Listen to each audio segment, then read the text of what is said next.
সবাই বলেন যে জীবনে কাদের সঙ্গ লাভ করছি সেটা খুব গুরুত্বপূর্ণ। এক ঝুড়ি ফলের মধ্যে যদি একটা পচা ফল আপনি রেখে দেন তাহলে আস্তে আস্তে সমস্ত ফল পচে যায়। সেই জন্য কথায় আছে যে কুসঙ্গ থেকে দূরে থাকো। কিন্তু কি করা যায়? এই সংসার খুবই ছোট। যেখানে আমরা কাজ করি, যেখানে আমরা থাকি, যে পথে আমরা আসা যাওয়া করে থাকি, যে পথে আমরা ভ্রমণ করি, সেখানে এমন অনেক সংখ্যক ব্যক্তি থাকেন যাকে দেখে আমরা মনে করি যে এদের থেকে দূরে থাকতে হবে। তখন আমরা কি করতে পারি? তাদের কি আমরা পরিত্যাগ করব? তাহলে এই সংসারে এমন অনেক মানুষ আছেন, তাহলে কি সংসারই পরিত্যাগ করব? না, সেই ফলের মতন হবেন না যারা একটি পচা ফলের উপস্থিতির জন্য নিজেরাও নষ্ট হয়ে যান। বরং হয়ে উঠুন চন্দন বৃক্ষের মতন, যেটা আসলে সাপেদের বাসস্থান, যেখানে অনেক সংখ্যক অত্যন্ত ভয়ানক বিষধর সাপ থাকে। তারপরেও এই চন্দন, সে কিন্তু নিজের শ্রেষ্ঠত্ব হারায় না। এর মূল্য কিন্তু সেই একই থাকে। মনে রাখবেন, এই সংসারে নিজের সঙ্গ বদলানোর পূর্বে নিজেকে বদলান।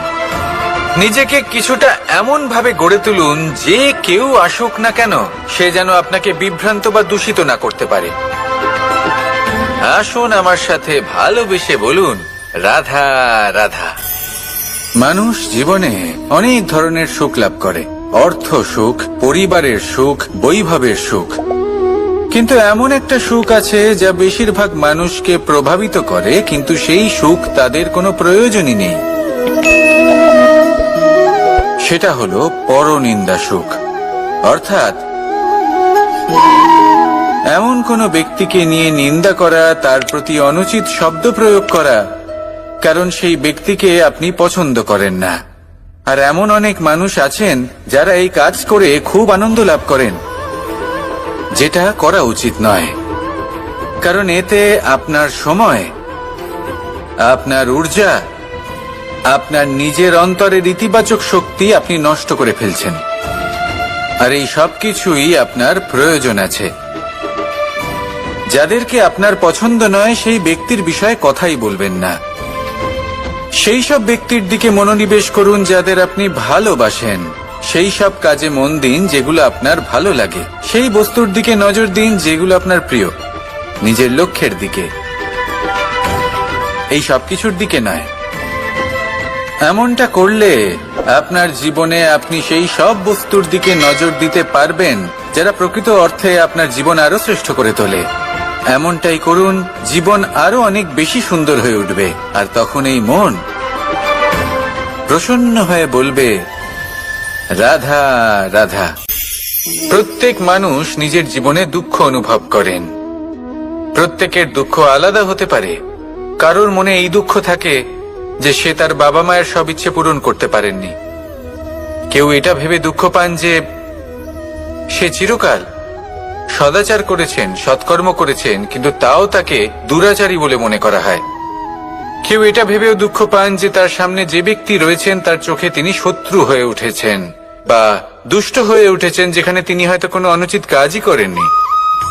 এবার এই সমস্ত বিষয় নিয়ে ভেবে নিজের ব্যক্তিত্ব নিয়ে সন্দেহ প্রকাশ করবেন না। যদি নিজের ব্যক্তিত্ব নিয়ে কোনো সন্দেহ থেকে থাকে তাহলে কর্ম সংক্রান্ত প্রশ্ন করুন যে আপনি যা করেছেন তাতে কি উচিত ছিল, কি অনুচিত ছিল।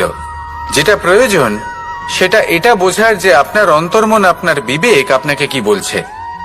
আর আপনার অন্তর্মন আর আপনার বিবেক আপনাকে যেটা করতে বলবে শুধু সেটাই করুন। আর তারপরে এই সংসার কি বলবে, কি ভাববে সেসব নিয়ে ভাবতে যাবেন না। কারণ এই সংসার তো ঈশ্বরকেও প্রশ্ন করে থাকে, ঈশ্বরকেও দোষী মনে করে। কখনো কখনো যখন কোনো ঘটনা মানুষের ইচ্ছা অনুযায়ী ঘটে না, তখন মানুষ এটা বলে যে হে ঈশ্বর, আপনি আমার পাশে থাকলেন না, আপনি বড়ই কঠোর, এটা আপনার দোষ।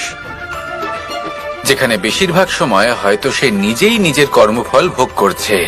আর কখনো কখনো ঈশ্বর হয়তো তার জন্য আরো ভালো কোনো পরিকল্পনা করে রেখেছেন, কিন্তু মানুষ সেটা বুঝতে পারে না। তাই দিনের শেষে যেটা প্রয়োজন সেটা হলো নিজের মনের কথা বুঝতে হবে। আপনার বিবেক কি বলছে শুধু সেটাই করুন আর সামনে এগোতে থাকুন। আমার সাথে ভালোবেসে বলুন, রাধা রাধা। আজ আমরা আবার সাফল্য আর অসফলতার বিষয়ে কথা বলবো। সফল ব্যক্তি কে হয় এবং অসফল ব্যক্তি কে হয়, এই বিষয়ে আমরা আগে অনেকবার কথা বলেছি। প্রত্যেক ব্যক্তি সাফল্য লাভ করতে চান, কিন্তু প্রত্যেক ব্যক্তি সাফল্য লাভের এই কাজে সফল হতে পারেন না। এবার এটা কেন হয়, এর পেছনে কারণটা কি? কারণ হলো ভয়।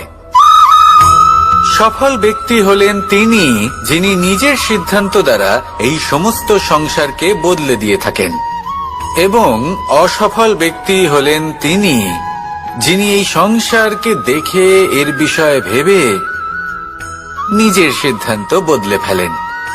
প্রয়োজন হলো নিজের লক্ষ্যের বিষয়ে ভেবে দেখার, পথের বিষয়ে ভেবে দেখার। একবার যদি আপনি পথ নির্বাচন করে থাকেন, সেই পথে অগ্রসর হতে থাকুন আর তাতে অটল থাকুন। সবসময় দৃঢ় প্রতিজ্ঞ হন। আপনি যদি কোনো পথে টিকে থাকেন আর নিরন্তর পরিশ্রম করতে থাকেন, তবেই আপনার জীবনে সাফল্য আসবে। যদি কথায় কথায় লোকে কি ভাববে, লোকে কি বলবে, একথা ভেবে নিজের সিদ্ধান্ত পাল্টান, তাহলে কখনো নিজের লক্ষ্যে পৌঁছতে পারবেন না। আসুন আমার সাথে ভালোবেসে বলুন, রাধা রাধা। মানুষের 6টি বড় শত্রু রয়েছে, আর এরা অন্য কোথাও নয়, বরং মানুষের অন্তরেই বাস করে। এই 6টি শত্রু হল কাম, ক্রোধ, মোহ, লোভ, ঈর্ষা আর অহংকার। কিন্তু এরা কি চিরকাল আপনার শত্রু হিসেবেই থেকে যায়? এদেরকে নিজের বন্ধু করে তোলা কি সম্ভব নয়? ভেবে দেখুন না। এবার যদি কথা বলি কাম নিয়ে, অর্থাৎ কামনা করা, তাহলে মানুষ যদি জীবনে কামনা করতে থাকে তাহলে সন্তোষের অনুভূতি লাভ করতে পারে না। কিন্তু এই কামনাই মানুষের বন্ধু হয়ে উঠতে পারে। কিভাবে? ধরুন, যদি মানুষ ভাবে আমি আরো অনেক বেশি শ্রেষ্ঠ ব্যক্তি হয়ে উঠতে চাই, আর তার জন্য কর্ম করে, পরিশ্রম করে, তাহলে ভবিষ্যতে গিয়ে শ্রেষ্ঠ ব্যক্তি হয়ে উঠতে পারে কামনার কারণে। অর্থাৎ এই কামনাই ওর বন্ধু হয়ে ওঠে। কিন্তু ধরুন কোনো মানুষ যদি চায় সে শ্রেষ্ঠ ব্যক্তি হয়ে উঠবে, কিন্তু তার জন্য না কোনো কর্ম করছেন আর না কোনো পরিশ্রম করছেন, আর অধর্মের পথে চলতে শুরু করে দেন, তাহলে এই কামনাই তার শত্রু হয়ে উঠতে পারে। এবার যদি এই কামনাকে নিজের বন্ধু করে তুলতে হয়, তাহলে নিজের নির্বাচনে বিচক্ষণ হতে হবে, নিজের মস্তিষ্কের উপর নিয়ন্ত্রণ রাখতে শিখতে হবে।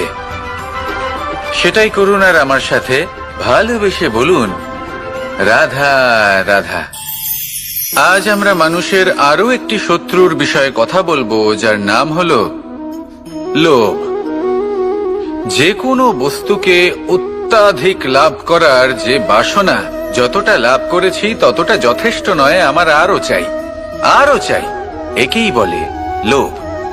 এবার এই লোভ আপনার জীবনে শুভ না অশুভ, আপনার মিত্র নাকি আপনার শত্রু, সেটাও নির্ভর করছে আপনার ওপর। যেমন ধরুন, কোনো ব্যক্তির অসম্ভব ধনের লোভ, সে সেটা অর্জন করছে আর সেটা সংগ্রহ করছে, আর সেটা লাভ করার জন্য সে অনৈতিক কাজ করছে। যদি এই সব হতে থাকে, তাহলে লোভ কিন্তু আপনার পক্ষে অত্যন্ত ক্ষতিকারক। কিন্তু যদি সেই ব্যক্তি ধরুন ধন অর্জন করছেন, তার সাথে নীতিও পালন করছেন, আর সংগ্রহ করার পরে সেটা সংসারে ছড়িয়ে দিচ্ছেন, যদি এমনটা হয়, তাহলে এই লোভ আপনার বন্ধু হয়ে উঠতে পারে। যদি আপনার সৎসঙ্গ লাভ করার, সৎকর্ম করার লোভ থাকে, তাহলে আপনি কখনো একা থাকবেন না। যদি ভালোবাসা প্রদান করার লোভ থাকে, এই সংসারকে সাহায্য করার লোভ থাকে, তাহলে এই লোভ যা সংসারের শত্রু, সেটা কিন্তু আপনার সাথে পরমাত্মার মিলন ঘটাতে পারে। এবার এই লোভকে নিজের মিত্র করে তুলবেন নাকি শত্রু করে তুলবেন, সেই সিদ্ধান্ত আপনারই। আসুন আমার সাথে ভালোবেসে বলুন, রাধা রাধা। কখনো এই প্রকৃতির দিকে তাকিয়ে থাকবেন। এই প্রকৃতি অনেক ধরনের শিক্ষা দেয়। কোন একটা গাছকে দেখুন কিভাবে সে মাটি থেকে জল শুষে নেয়। সে ঝড় হোক বা হোক কড়া রোদ সব সহ্য করে এবং অবশেষে সে ফল ধারণ করে।